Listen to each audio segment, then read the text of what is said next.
நீங்க கம்ப்ளைண்ட் கொடுங்க மேடம். என் குழந்தைக்கு உடம்பு சரியில்லை, நான் வந்து உங்ககிட்ட ஒரு கேள்வி கேட்கறேன். உங்க ஹாஸ்பிட்டல் இன்ஜெக்ஷன் போட்டு உங்க ஹாஸ்பிட்டல் டேப்லெட் போட்டிருக்காங்க.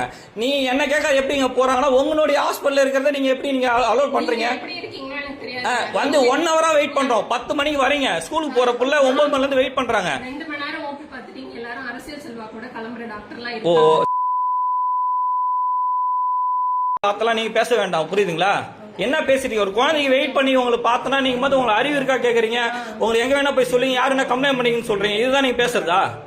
உங்கள்ட்ட பேசணும் அவசியம் இல்லைங்க. ஒர்க் இன்டரப்ஷன்க்கே வந்து பேஷண்ட் மேல கேஸ் போடலாம். ஐபிசி என் மேல போடுங்கன்றேன். ஏங்க ஃபர்ஸ்ட் கேஸே உங்க டோக்கனே நான் தான் நிக்கிறேன். என்கிட்ட என்ன பேசிட்டு இருக்கீங்க? வல்கர வார்த்தை விடுறீங்க, ராங்க வார்த்தை விடுறீங்க. என் சீட்ல நீங்க வேணா உட்காந்து பாருங்கன்றீங்க. இதுதான் ஒரு ஹாஸ்பிட்டல் சொல்றதா? வேலை செஞ்சு பாருங்க. நான் ஏங்க அதுக்கு தானே இருக்கீங்க? இல்ல அதுக்கு தானே இருக்கீங்க. வாயா போயன்றீங்க, நீங்க கண்ணாமண்ணா பேசுறீங்க. நீங்க இந்த மாதிரி சீன் கிரியேட் பண்றது எங்க வேணா வீடியோ போட்டுக்கோங்க. ஓ ஆனா உங்களுக்கு கடவுள் என்ன செய்யணுமோ கடவுள்ல கொஞ்ச முன்னாடி தான் கம்ப்ளைண்ட் கொடுக்க போறேன். நீங்க ஸ்டேஷன்ல ஃபர்ஸ்ட் ஒரு பொதுவான சோஷியல் சர்வீஸ் பண்ணும்போது அதனுடைய மதிப்பை கொடுங்க.